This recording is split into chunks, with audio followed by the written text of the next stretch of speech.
What's going on, guys? Got a bit of an experimental video for you today. Luke on Twitter said I should try swapping every single NHL team's first and fourth line. Basically, McDavid's now going to be getting like 7 minutes a night, while your fourth line grinders are playing top line, getting 20 minutes, just to see who would lead the league in scoring. Maybe it's just a 6 second line, or maybe there's a fourth line that actually performs. So to do this, we have to use season mode. That way I can take control of every single team and make sure their lines are how I want them. Roster control there. I'm going to set to full control, although I don't really think it matters because, like I said, I'll be controlling every team. Full control just means basically you can put through any trade you want, I'm pretty sure. But for this, we have to make sure we have control of every single team here, that we can swap their first and fourth line. New York Islanders supposed to have, the best fourth line in hockey, so we'll see if that's true or not after this video. Alright guys, so I just got finished switching up the lines for every single NHL team. I'll show you what they're looking like now. Honestly, I am very curious how this is going to go down. So the Ducks, you can see their new first line: Comtois, Backus, Heinen. Fourth lines, Raquel, Getzlaff, Silverberg. For this, I think just automatically every single team used best lines. So some of the first lines are accurate, some not so much. If it was like really off, I did switch it. But for the most part, I just left it. Also, too, in case you're running defense, I'm just leaving the same. So the same, top pairing defense should be getting a lot of ice time. Arizona's got Kajula, Pitlick, Hayden, Kessel, Schmaltz, Keller's on the fourth. Boston, Lindholm, Kurhelli, Wagner, of course, probably the best line, one of the best lines in hockey. Pastrnak, Bergeron, Marchand buried there on the fourth line. I'll just kind of quickly go through here and show you guys. Buffalo's is pretty good. I think like the better your first line, the more stacked your first line is, obviously the more this is going to hurt. Carolina still has Jordan Staal on the first line, with Svech, Aho, and Teravainen on the fourth. Columbus here looking like most other teams. I feel like everyone's first line's now in the high 70s, with Laine, Domi, and Nyquist there on the fourth. Calgary's got Milan Lucic, Sam Bennett. He wants to trade, chance to prove himself. Same with Josh Levo, Kachuk, Lindholm, Gaudreau.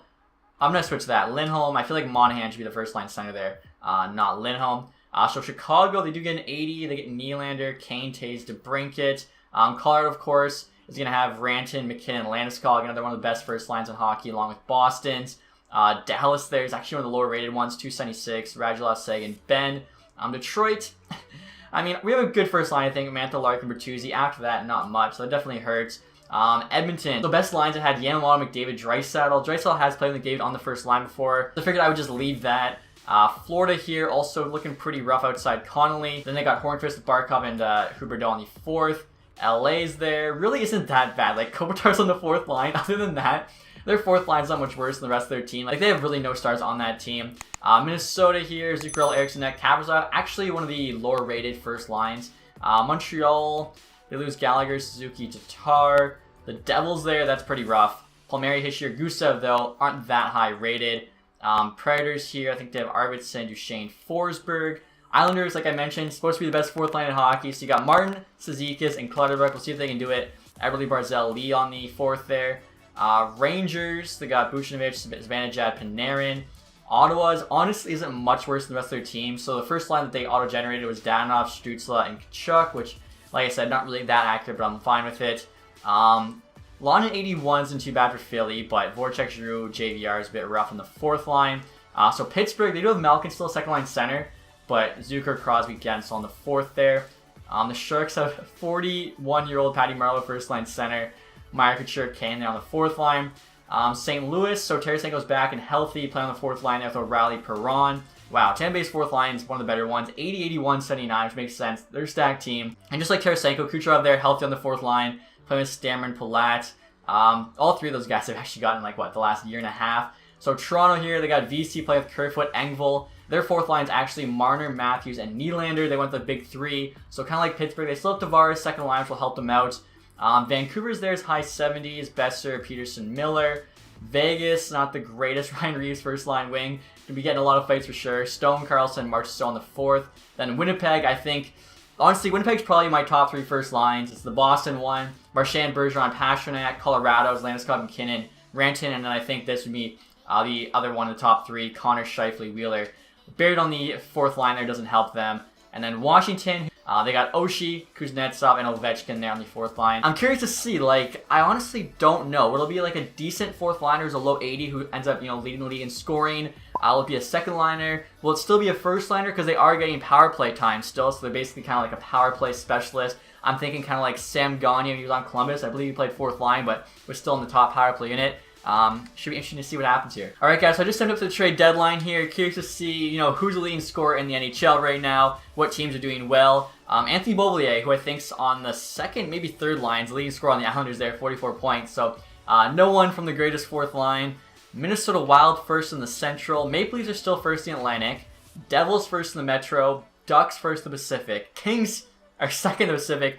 I don't think I've ever seen, and the Sharks are third. The three Cali teams, it's like we're back in the mid-2000s. They're actually good. I don't know if that would normally happen. The Devils sometimes sim well, usually not. Definitely some weird results, so I do want to take a quick look and see. Right now, around the trade deadline, I want to see the leading scorer in the entire NHL is, and then obviously it might switch once we finish simming here, but Patty Kane, okay, so even on the fourth line, he has 62 points. And yeah, 27 of that comes from the power play. Time on ice, only 12 minutes. So this is definitely making it kind of like a lower scoring year. Tavares, so kind of one of our guesses there. Second line center for the Leafs, 60 points. Drew Doughty's a defenseman, so that makes sense. Top rating D-man, their ice time hasn't gone down. Ovechkin still has 36 goals, 22 on the power play. So yeah, him and Kane both gain power play time. Another D-man, Tarasenko. I'm surprised these guys are doing so well, even when on the fourth line. Again, obviously just getting a lot of power play time. Barkov, McKinnon to Brinkat. Very interesting. So really I'm trying to find the top scoring fourth liner here. And it seems like even with getting all that ice time, no one's really taking advantage of it. I think I found the top scoring fourth liner. If Gaudette isn't on the Canucks first line, I'm pretty sure he is, but he might not be, I forget. I know Alex Nylander for sure is on the top line for the Blackhawks. But as you can see here, we're like quite farther down the list, which I find pretty surprising. Alright guys, we're at the end of the regular season here. Curious to see which teams made the playoffs, which didn't. Beauvillier didn't finish with the highest score there, 52 points. So the Kings still hold on to the Pacific Division there, 100 points, Ducks and Sharks and Oilers. The Golden Knights are the best team in that division by far. Pretty crazy to see them second last. Even Canucks in last. They usually do pretty well in the sim. Avalanche, okay, so they hold on to the Central there, 106. Even with that first line, playing such low minutes. In the Atlantic, the Lightning end up winning. Bruins, Maple Leafs, Panthers. So arguably the four best teams actually do finish on top. The Metro there, Devils, Capitals, Hurricanes, Rangers. I think the only surprising teams out of it are Penguins, maybe Flyers. Islanders last. The Islanders don't usually sim well for whatever reason in this game, so really it's not too surprising in the end. So we'll take a look here. Who's going to win the Art Ross Trophy? And Drew Doughty. So I should mention for this, I'm actually not using my rosters. They just updated the roster, so I'm using these until I kind of edit mine a bit more. So he has a 91 there, which Drew Doughty, a point per game. Honestly, it does make sense that a number one defense would win the Art Ross on a year when all the first liners are getting like half the amount of ice time. Would I have expected Drew Doughty? I wouldn't have. I would have said, Cale Makar, John Carlson, Erik Karlsson, Quinn Hughes maybe. Which is why, yeah, Doughty's definitely overrated. Patty Kane, 80, though, only two behind him with 12 minutes of ice time. He averaged almost a point per game with 12 minutes of ice time. That's insane. Like, that's fourth line ice time, maybe third line ice time. So, really impressive. Tavares, again, second line center. He's on the power play. That makes sense. Tarasenko, John Carlson, their defenseman, Erik Karlsson, Backstrom, Ovi, Joe Pavelski there. I think he was on the second line. Pasternak still at 66. So, very interesting. We'll see if we can find the top scoring fourth, now first liner. So as far as I can tell, guys, Alex Nylander was the highest scoring fourth liner in the NHL with 62 points in 82 games, averaged almost 18 minutes of ice time per night. I also grew in rating by 3. You can see he's got medium elite. I usually turn him down to low elite. Same amount of points as Panarin, Matthews, one less than McDavid, Draisaitl, Kucherov. That's pretty crazy. Also, too, I wanted to point out Adam Gaudette, I realized, actually isn't a fourth liner. He's a third liner, which I actually kind of think makes it even more impressive how many points he was putting up, because third line, of course, gets less ice time than the first right now. He still had 50 there, so I'd say good for him. We'll take a quick look at defensive scoring as well. So Doughty, Carlson, Pietrangelo, Hedman. I'm surprised Makar isn't up here. I wonder, honestly, if it's because that crazy, first line in Colorado wasn't getting as much ice time, which basically made his point total go down. And as we kind of mentioned with LA, they have Kopitar, and other than that, they have no stars. So really for him, not losing a lot there, but some interesting results, like I was saying. Rookie skaters, Hoglander 48 is your leading scorer. Okay, so Kaprizov obviously playing on the fourth line hurt him. Lafreniere, I think, was still second or third. And look at the standings for the entire league here. Tampa Bay won the President's Trophy, 107 points. 8 teams there with 100 plus. Florida squeaks in as the 20th. Wow, all these teams in the West, Arizona, Calgary, Dallas, St. Louis, all get screwed. That's kind of crazy. And wow, the Islanders, the team I took care of, the team with the best fourth line in hockey gets last.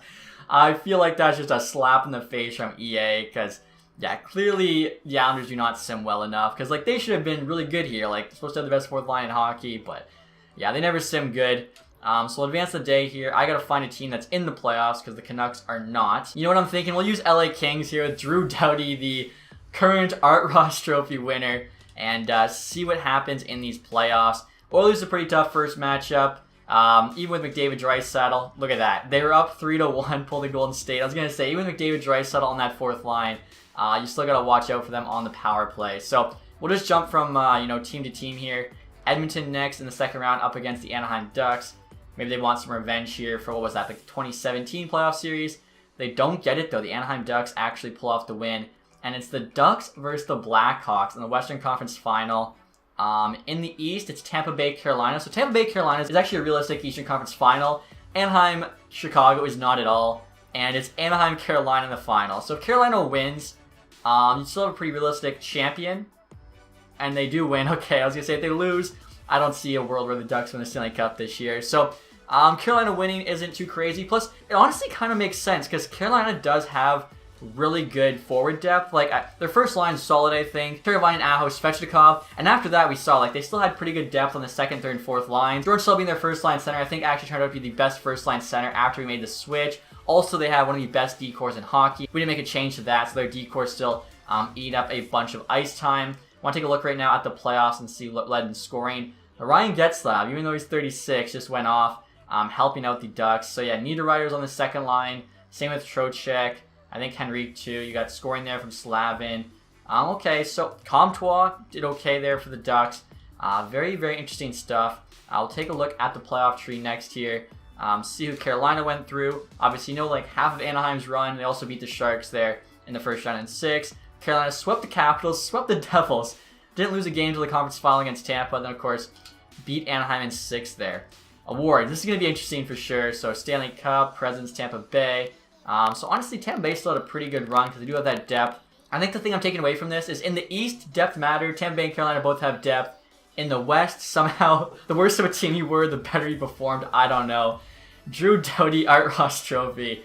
Yeah, when I started recording this video, I would not have expected that. I would have expected a fourth liner getting first line minutes before Drew Doughty. Hart, though, goes to John Tavares. They said, you know what? You don't have Matthews, Marner, and Nylander giving you much help this season. You get the Hart Trophy. Of course, Doughty also gets the James Norris. Patty Kane, though, Lady Bing, must have not had many penalty minutes. Lardy there gets the Calder, so a big year for LA. Mrazek, Conn Smythe. Jonathan Quick got the Vezina. LA's and the Leon Jennings. Wow. And only mad at Bill Masterton. LA. When your first line becomes your fourth, apparently LA becomes a super team. O'Reilly still owns a Selke, so even on the fourth line, they said best defensive forward, which honestly is interesting to see. I'm guessing he still got like a lot of PK time or whatever. Tavares also won the Ted Lindsay there over Doughty, so the players know. And Ovi, of course, still in the Richard Shard. I forgot to mention that. So, yeah, I didn't really know what to expect going in. Didn't think Art Ross Trophy would go to Drew Doughty. Carolina win the Stanley Cup, like I said, isn't too much of a shocker, but that Western side, Anaheim, LA, Sharks all making it through, even Chicago, is definitely a bit of a surprise. So hopefully you guys enjoyed that video, something different I wanted to try. So if you guys enjoyed this video, leave that thumbs up. Also, if you haven't subscribed yet, make sure to hit that sub button. As always, guys, thanks so much for watching. Have a nice day. Goodbye.